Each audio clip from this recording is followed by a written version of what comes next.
everybody, this is Rachel with Rachel Q Stitches and welcome to my sewing room. Today is Tuesday, January 26th, and it's noon and I haven't eaten lunch yet. So I had a meeting I had to go to this morning, and so I feel a little rushed. I had to get up early, which I'm not used to doing. We were out of coffee, so I had to drink tea, which to all of you people who are tea drinkers, I don't mind tea, but coffee is definitely my drink of choice first thing in the morning. So anyway, meeting's over, and here I am. So what have I been stitching this week? Well, this week, of course, I worked on Pandemic. And you'll remember from my first video, I talked about how my goal for Pandemic was to use up a sample box of floss that my mother purchased for me back in the 1990s. And originally that was my goal, and I've done pretty good at sticking to it, but there have been times like here and some other parts here where I would run out of this color, and so I would go into my stash and I would pick out a color very similar, the same color, and I would continue stitching in that color. And I realized I was stressing out over that because here I ended up running out of this color, and I bought a color that was one number off accidentally because I didn't have the skein in my stash. And I was frustrated, and I was like, wait, I said, my goal is to use up this box and hopefully use one of every color DMC on this piece. So you'll see right here, this little purple thing, there's this color and then there's this color. So what I've done is I've decided that when I run out of a color, I'm going to go in my box and I'm going to find something very similar. If I can't find something very similar, then I'll go in my stash and pull something out. So right here I found something very similar and I continued stitching. And right here, you may not be able to tell so much, but the border and this little bottom point right here are stitched in one color. And I realized I only had 2 strands left, and I knew I wasn't going to be able to finish that part. So I went in my little box and I picked a color that was like a shade darker. And I blended up until the digger's butt right about there. I blended, and then I started the darker shade in the hopes that it looks like I meant to do it that way, because I did. I don't want it to be perfect. It's called Pandemic. The pandemic is not perfect. It was horrible. It still is. But I realized that my goal was to use up this floss, and by going in my stash and pulling out colors that look like it, you know, the same colors. I wasn't using this little box. I was using stuff from my stash. So that's what I've done in Pandemic. I love Pandemic. It's fun to stitch. I'm enjoying the little motifs everywhere. So there it is. And hopefully you too will pick this and not me throwing floss around. Okay. That is my Wednesday, Thursday, Friday stitch. Those are the days that I have set aside for doing Pandemic. I'm not necessarily, I would love to finish it by my birthday, which is May 30th. If I don't, I know I don't, but that's my goal. And I think if I had continued stitching it every day and just working on that, then I'd probably finish by then. But I've added some things into it. And one of the things is my Riolis Stitch Along. It's an Instagram stitch along by Riolis. It's in its 3rd week, and so I'm stitching Feline Family for my daughter, and I got this little guy's paw done right there. I end up having to grid my fabric because I was losing count, and you know, all that gray just kind of started looking the same, and I wasn't actually sure where I was, and man, whew. So I ended up doing a little grid, partial grid, just to kind of help me work through that area. So there he is, his little paw. Isn't he cute? And there's his other little paw about to come up, so I'm excited. This is a cute little stitch. I'm enjoying Riolis. Didn't think I'd enjoy it, but I am. I'll link this stitch along, but I believe that you had to have started from the beginning, from week 1, in order to be, there's a participation prize, I think, maybe? I don't know, I'm not quite sure. Weekend stitch. So last weekend I started, or weekend before last weekend, I started Hope by Hello from Liz Matthews. It's a freebie for her newsletter subscribers. I will link her Instagram page below where you can get that information. And I was calling it a finish, but I noticed that here and here I left out some little sections, but it's done. I think I'm going to leave it like that because my life is full of imperfections and I'm not even going to attempt to be perfect in anything that I do stitchy wise. So this is it right here. Hope by Hello. It's Liz Matthews and I love it. I love her stuff. I'm going to have to continue looking through her website and make a wish list of things that I want because her chart was easy to follow. It was a pretty stitch and I just love it. I'm looking forward to February's freebie. So it was stitched on this 28 count even weave that I got from the thrift store, and it's this blue color, and it's printed, so it's white on the back, but this mottled blue, cloud blue on the front, and it's by True Colors International. It's called Sponged, and again, I got it at the thrift store for like maybe 50 cents. Yeah, it was made for silk ribbon embroidery and cross stitch. So there we go. So when I finished that, because I completed it Saturday morning, I picked up something from the Primitive Hair called Love Never Fails, and it's a freebie on their website. And I did it on 18 count Ada by Zweigart that I picked up at a thrift store for 50 cents. I coffee dyed it, and then I stitched it with some mystery floss from the bag of floss from the thrift store, and I changed the date to the year we were married. Love never fails. And then I finished that Sunday morning while we were watching football, and I picked it up and I started this by the Primitive Hair, and this is all I've done right there. Not much. Again, same coffee dyed Ada, thrift store floss. I think this was American Thread Company, some kind of red number, red color. There was a number on it, but I don't know if that's the floss number, color number, or just a style number, whatever. And then I decided to start the linen and threads. I always want to say linens and things, and I know that's not. Linen and Threads Mystery Sal, Talavera. I went ahead and pulled out my fabric, pulled out the floss that I want to use. I showed it to y'all last week, and I was able to get that. This is my Monday stitch. It's called Mystery Mondays, and I was able to get this done right here. And one of the ladies on the group had the genius idea of, and I don't know if you'll be able to see it. Here we go. You can see it right here. Half stitch 9, 10th is a full cross. Yeah.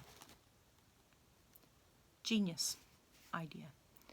And so that has helped me with my counting. This is the back side. I was wondering why it looks so messy. Here we go. Let's look at the front. This is the front of it. Oof. Y'all looking like, Rachel, your stitching is horrible. This is it right here. Half 9, 10 full. And this is it from the front side. I never show my back. I don't know why. Anyway, almost done.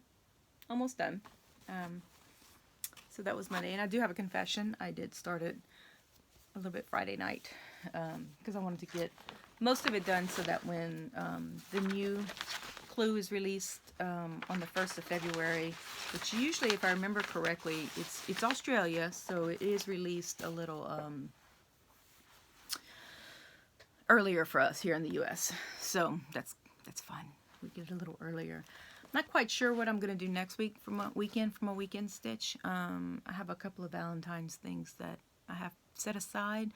I'd show you, but there's no picture. There's just the chart, so I don't want to just show the chart, even though there are freebies. But when I show them next week, I'll link them below, and you can see it. So you remember, you know, I talk a lot about things I inherited from my mom, quilt fabric and cross-stitch patterns and cross-stitch fabric and floss and whatnot from my mom. And one of the things that I inherited from her was her collection of Mill Hill beads. And here they are. Right here. This is from when we had our store. You know, little things like this. We sold it for $1.45. I don't know how much they are now, but I'm not going to ask. Little things like this. And these little guys right here. You see. And then I have these. These are not Mill Hill. I don't know what they are, but they're a bunch of beads, you know. And so I was thinking about, you know, I'd like to do a Mill Hill kit. I think my mom might have had a couple. I haven't come across them yet. If you know my mom, you know that there's still tons of boxes I have not gone through yet. And so I wanted to do a Mill Hill kit. And I really fell in love with their Christmas trees that they had come out with years ago. And so I went on the Mill Hill group on Facebook, and I made a request. And I said, does anybody have just the patterns? I have floss, I have beads, I want to do these kits, but I'm on the spinning freeze, but I'm willing to buy the patterns for the trees if anybody wants to sell them. And one of the ladies contacted me. She was from England. Her name is Karen. Thank you, Karen. And she said, I have the Santas. She goes, I've done them already, but I can go ahead and send you the patterns of the Santas if you want them. So I thought, that would be wonderful. So she sent them. I made my post on the 7th, and she contacted me. And then she contacted me a week later on the 13th and said, I've posted them. I said, awesome. This is January. With everything going, I received them on the 25th, which was yesterday. I got them in yesterday. I was so excited. I was like, yay. So I don't have a haul video, but I do have some stitchy mail that I just thought was absolutely fabulous. A blessing. Love it. So she sent me the Santas. So I have Father Christmas. And I have Kris Kringle. And I have Santa Claus. Right there. And I have St. Nicholas.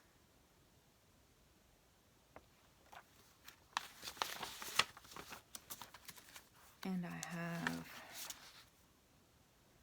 St. Nick.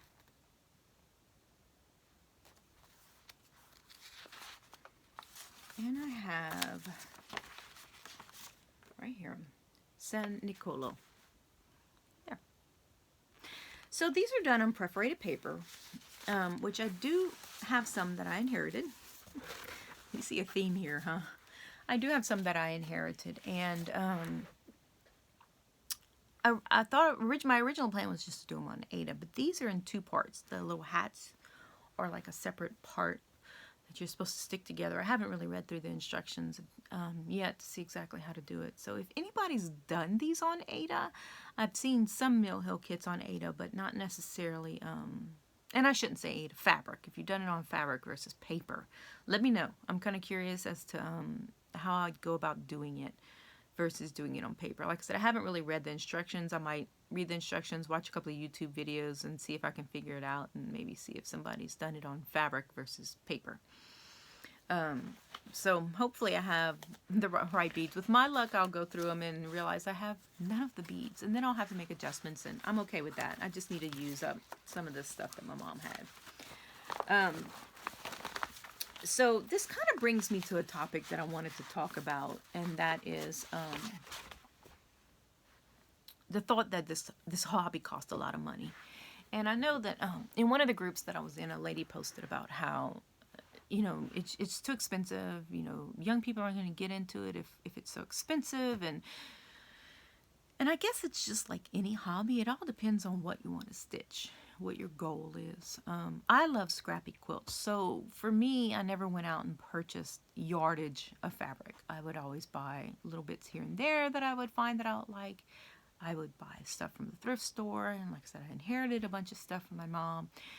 So scrappy quilts are my thing. And that's usually what I make is a scrappy quilt. For cross stitch, you'll see that most of my weekend stitches are freebies that I get free. I do believe in supporting designers. I do not believe in sharing patterns, copies of patterns. Don't get me started on people who make copies of patterns and hand them out to all their friends. I do not agree with that. I believe artists need to be paid, whether they're musical artists or fiber artists or anything. I believe they need to be paid. So I do not advocate making copies. Sending copies that you've purchased to somebody else, yes, I'm okay with that. Selling them once you buy them, I'm okay with that. But making copies and freely handing them out, no, not okay with that. Even PDF copies, I don't believe.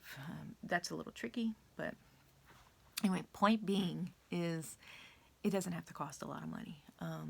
Most of my weekend stitches are free patterns that I use on Thrift Store Ada, that I also use Thrift Store Floss. It's floss that, you know, it's not DMC, it's not Classic Colorworks. I do have some Classic Colorworks that I've purchased at the thrift store.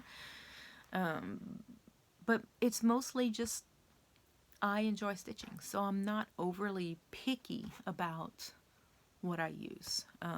I've been that way with fabric. And I'm that way about a lot of things. You know, I'm not brand loyal to anything. That goes down from food to, you know, I'm not.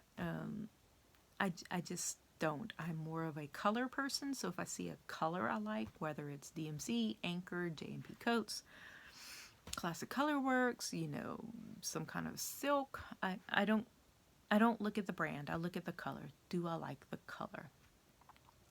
And so that's one of the things that I try to tell people is to look at the big picture. What do you enjoy? Do you enjoy stitching? Then find something you like and stitch it.